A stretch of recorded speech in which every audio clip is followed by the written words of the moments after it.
प्रभु मोए न विसारियो, चाहे लाख लोग मिल जाएं, हमसे तुम्हें को बहुत है, तुमसे हमें को नाई। सवे द्वारन को छोड़कर आयो तेरे द्वार, श्री वृषभान की लाडली जरा मेरी ओर निहार।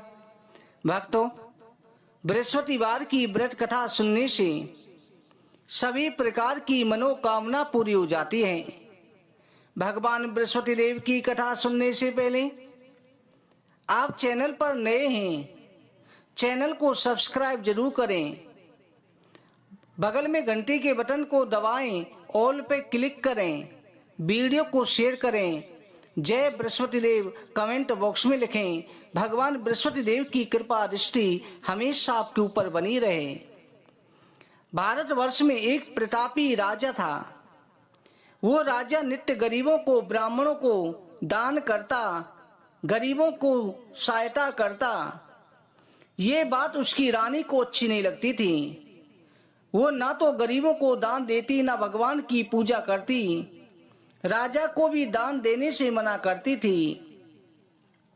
एक दिन राजा शिकार खेलने वन को गया हुआ था। रानी महल में अकेली थी। उसी समय पर बृहस्पति देव साधु के वेश में राजा के महल में भिक्षा के लिए गए।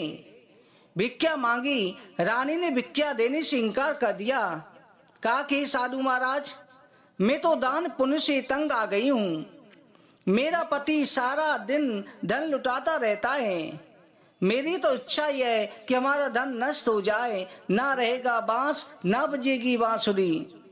साधु ने कहा, देवी तुम तो बड़ी विचित्र हो। धन और संतान तो सभी चाहते हैं, पुत्र और लक्ष्मी पापी के घर में भी होनी चाहिए। यदि तुम्हारे पास अधिक धन है तो भूखों को भोजन दो, प्यासों के लिए प्याऊ बनवाओ, मुसाफिरों के लिए धर्मशाला खुलवाओ।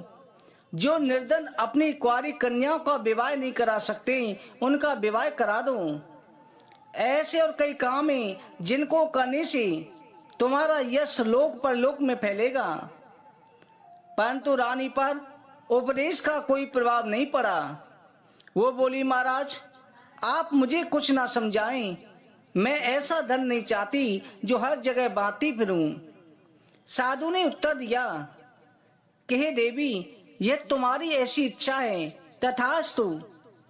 तुम ऐसा करना, बृहस्पतिवार को घर को अच्छी तरह से पीली मिट्टी से लीपना, फिर मिट्टी से सिर धोने वाली पीली मिट्टी से अपना सिर धोना, स्नान करना, भट्टी चढ़ा करके कपड़े धोना। ऐसा करने से आपका सारा धन नष्ट हो जाएगा। इतना कहकर के उस साधु महाराज वहां से चले गए।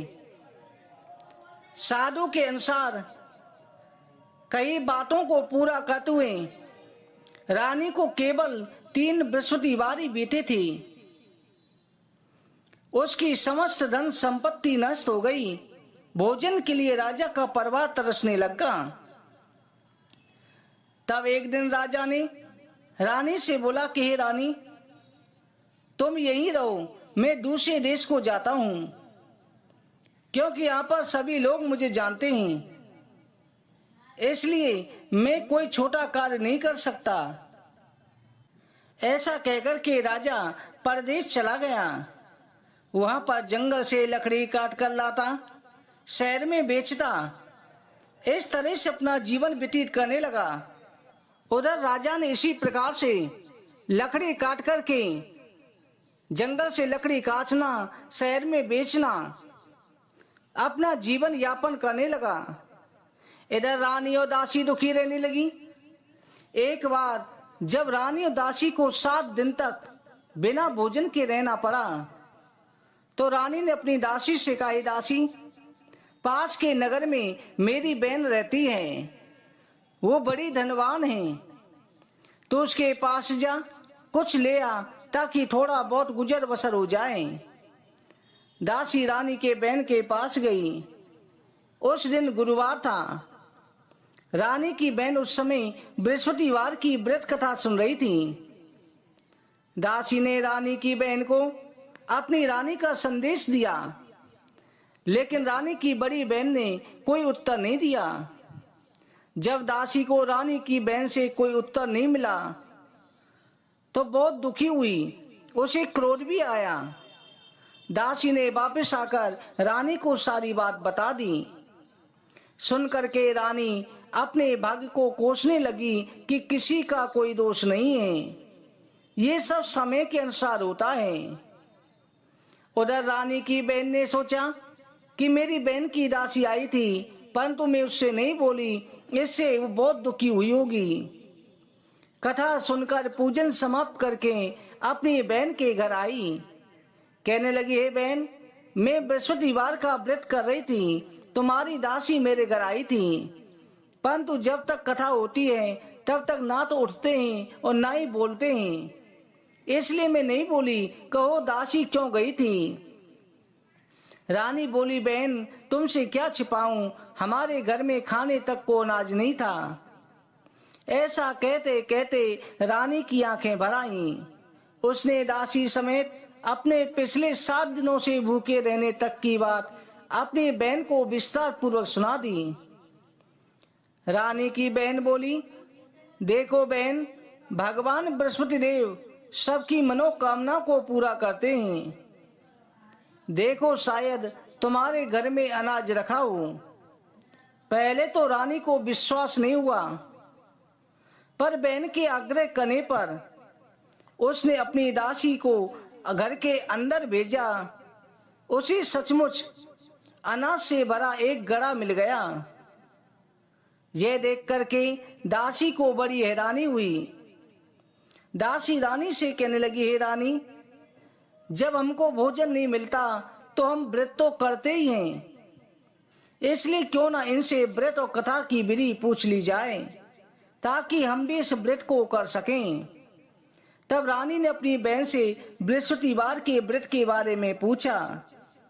उसकी बहन ने बताया कि बृहस्पतिवार के व्रत में चने की दाल और मुनक्का से विष्णु भगवान के केले की जड़ में पूजन करें, दीपक जलाएं, व्रत कथा सुने, पीला भोजन ही करें। इससे बृहस्पति देव प्रसन्न होते हैं। व्रत और पूजन विधि बताकर रानी की बहन अपने घर लौट गई। 7 दिन के बाद में जब गुरुवार आया तो रानी और दासी ने व्रत रखा। गुड़साल से जाकर के चना और गुड़ लेकर आई, फिर उससे केले की जड़ में विष्णु भगवान का पूजन किया। अब पीला भोजन कहां से आए, इस बात को लेकर दोनों बहुत दुखी थे। उन्होंने व्रत रखा था, इसलिए बृहस्पति देव उनसे प्रसन्न हो गए। इसलिए एक साधारण व्यक्ति का रूप धारण करके साधु के रूप में 2 थालों में सुंदर पीला भोजन दासी को दे गए। भोजन पाकर दासी प्रसन्न हुई, फिर रानी के साथ मिलकर भोजन किया। इसके बाद में सभी गुरुवार को व्रत और पूजन करने लगी। हर गुरुवार का दासी और रानी व्रत रखती। बृहस्पति भगवान की कृपा से उनके पास फिर से धन संपत्ति आ गई, परंतु रानी पहले की तरह आलस करने लगी। तब दासी बोली, देखो रानी, तुम पहले भी इस प्रकार आलस करती थी, तुम्हें धन रखने में कष्ट होता था, इस कारण सभी धन नष्ट हो गया, और जब भगवान बृहस्पति देव की कृपा से धन मिला है, तुम्हें फिर से आलस्य होता है। रानी को समझाते हुए दासी कहती है कि बड़ी मुसीबतों के बाद हमने ये धन पाया है, इसलिए हमें दान पुण्य करना चाहिए। भूखे मनुष्यों को भोजन कराना चाहिए, धन को शुभ कार्यों में खर्च करना चाहिए, जिससे तुम्हारे कुल का यश बढ़ेगा, स्वर्ग की प्राप्ति होगी, पितृ भी प्रसन्न होंगे।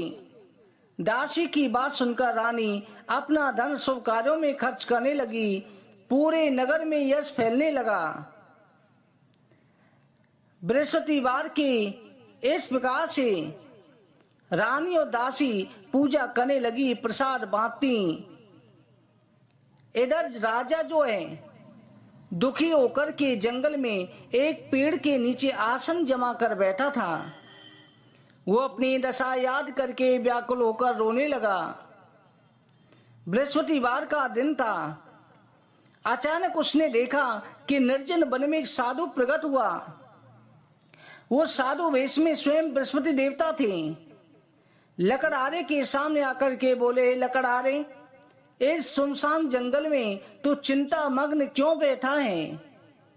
लकड़हारे ने हाथ जोड़कर प्रणाम किया, उत्तर दिया, महात्मा जी, आप सब कुछ जानते, मैं क्या कहूँ?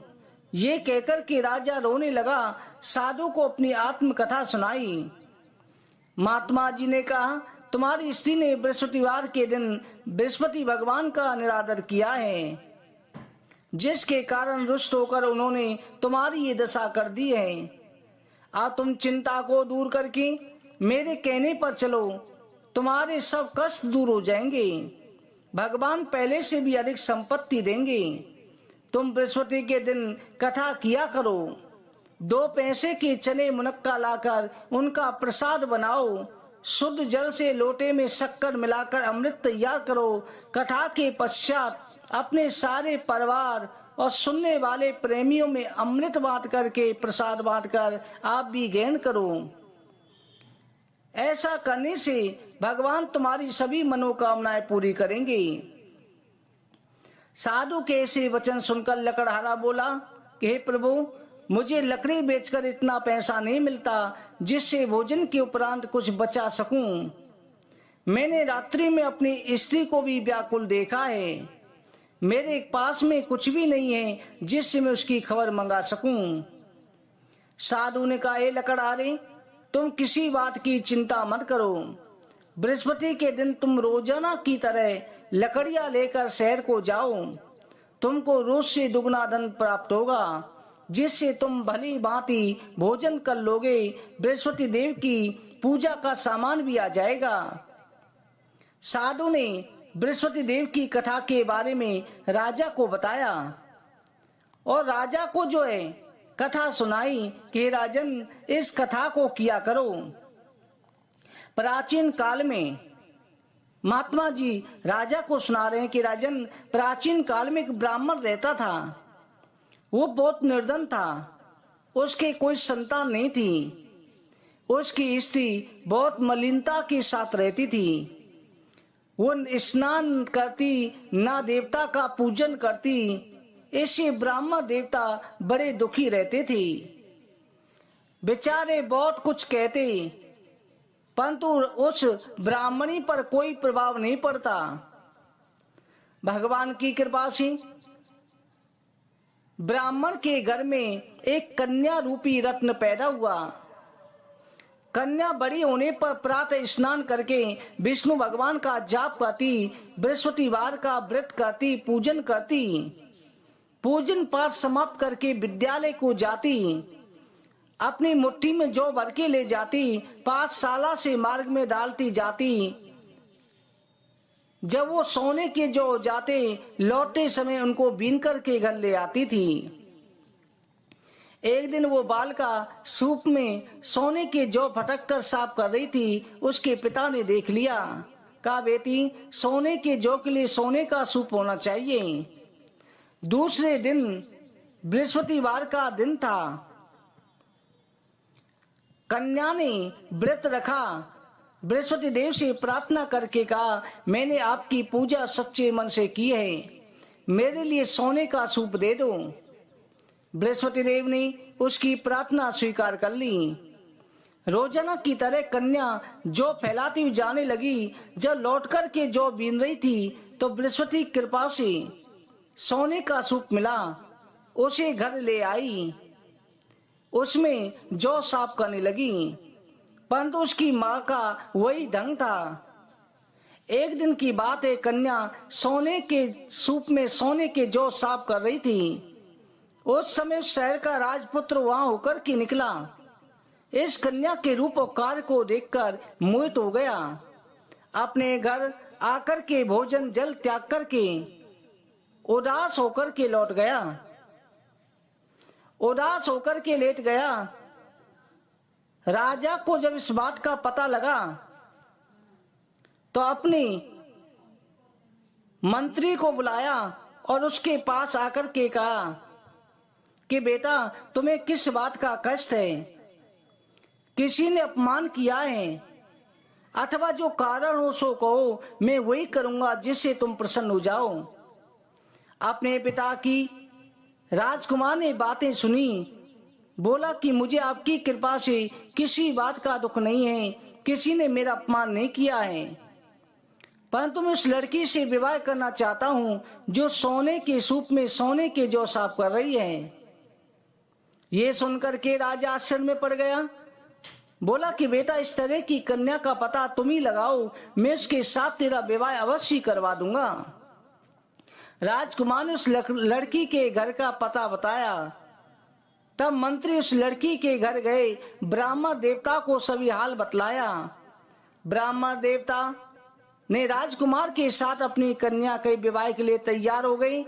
विधि विधान के अनुसार ब्राह्मण की कन्या का विवाह राजकुमार के साथ हो गया। कन्या के घर से जाते ही पहले की भांति उस ब्राह्मण देवता के घर में गरीबी का निवास हो गया। अब भोजन के लिए भी बड़ी मुश्किल हो गई। एक दिन दुखी होकर ब्राह्मण देवता अपनी पुत्री के पास गए। बेटी ने पिता की दुखी अवस्था को देखा, अपनी माँ का हाल पूछा। तब ब्राह्मण देवता ने सारा हाल बता दिया। कन्या ने बहुत सा धन देकर अपने पिता को विदा कर दिया। इस तरह ब्राह्मण का कुछ समय सुख पूर्वक व्यतीत हुआ। कुछ दिन बाद फिर वही हाल हो गया। ब्राह्मण फिर अपनी कन्या के यहाँ गया, सारा हाल का। तब लड़की बोली कि पिताजी, आप माताजी को यहाँ लिवा लाओ, मैं उसे विधि बता दूंगी जिससे गरीबी दूर हो जाए। ब्राह्मण देवता अपनी स्त्री को साथ लेकर के पहुंचे। कन्या अपनी माँ को समझाने लगी, हे माँ, तुम प्रातः काल प्रथम स्नान करके विष्णु भगवान का पूजन करो तो सब दरिद्रता दूर हो जाएगी। परंतु उसकी माँ ने एक भी बात नहीं मानी। प्रातः काल उठकर अपनी पुत्री के बच्चों का झूठन खा लिया। इससे उसकी पुत्री को बहुत गुस्सा आया। एक रात को कोठरी से सभी सामान निकाल दिया और अपनी माँ को उसमें बंद कर दिया।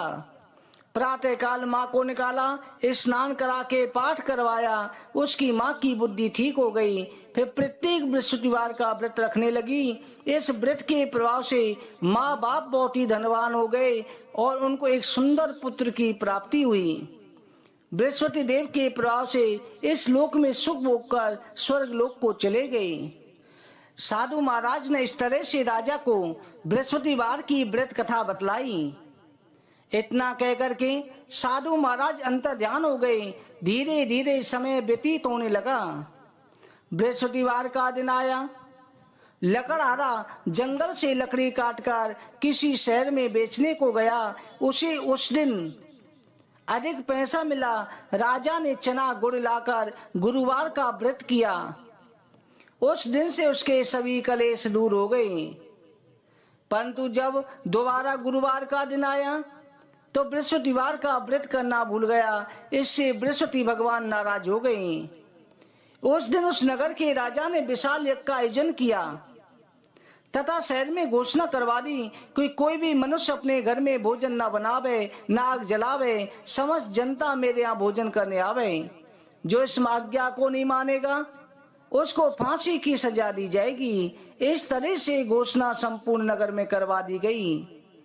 राजा की आज्ञा के अनुसार शहर के सभी लोग भोजन करने गए, लेकिन लकड़हारा कुछ देर से पहुंचा। इसलिए राजा उसको अपने साथ घर लिवा ले गया और घर जाकर के उसे भोजन कराने लगा।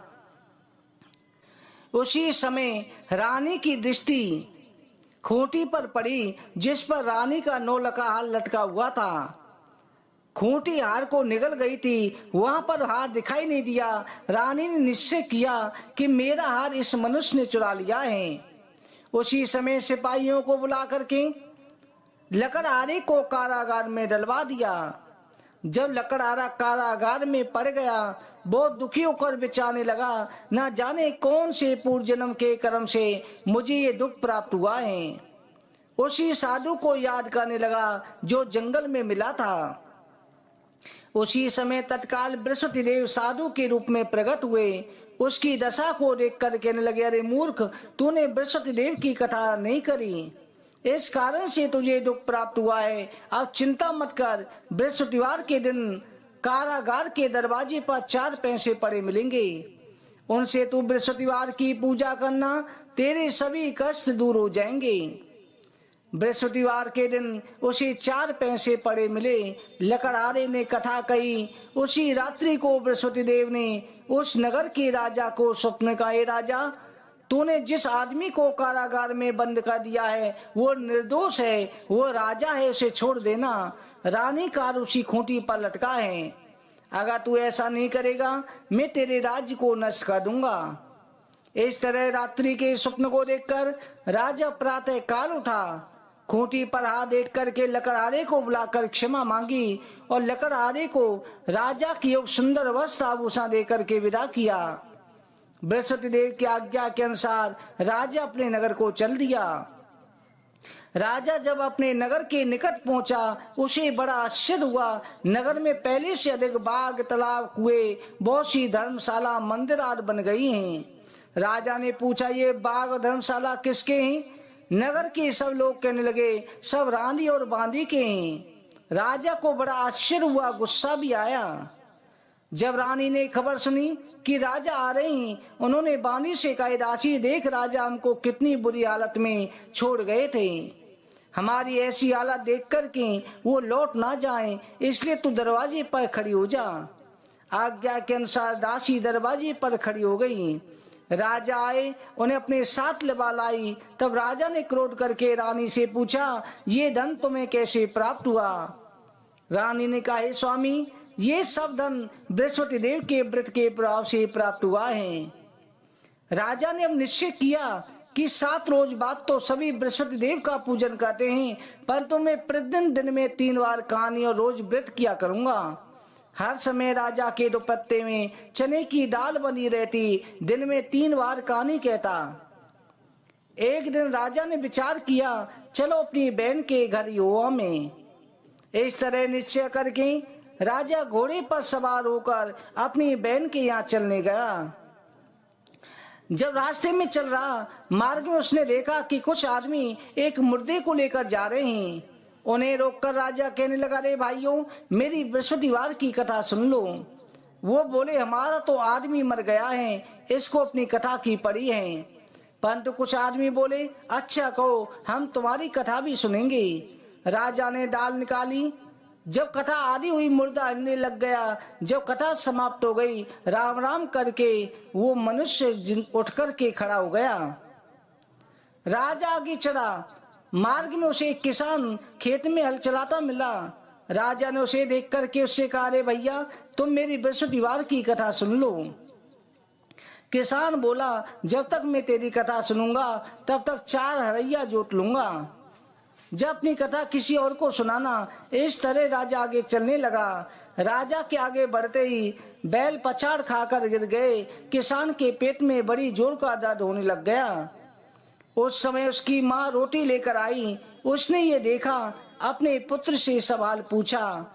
बेटे ने सभी हाल कह दिया। बुढ़िया दौड़ी दौड़ी घुड़सवार के पास गई कि बोली कि मैं तेरी कथा सुनूंगी, तू अपनी कथा मेरे खेत पर चलकर ही कहना। राजा ने बुढ़िया के खेत पर जाकर कथा कही, जिसके सुनते बैल उठकर खड़े हो गए। किसान के पेट का दर्द भी बंद हो गया। राजा अपनी बहन के घर पहुंचा। बहन ने भाई की खूब मेहमानी की। दूसरे रोज प्रातःकाल राजा उठा, देखने लगा सब लोग भोजन कर रहे हैं।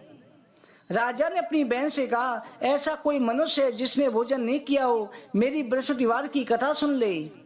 बहन बोली, भैया, ये देश ऐसा ही है, पहले यहाँ लोग भोजन करते हैं, बाद में अन्य काम करते हैं। अगर कोई पड़ोस में हो तो देख के आऊं।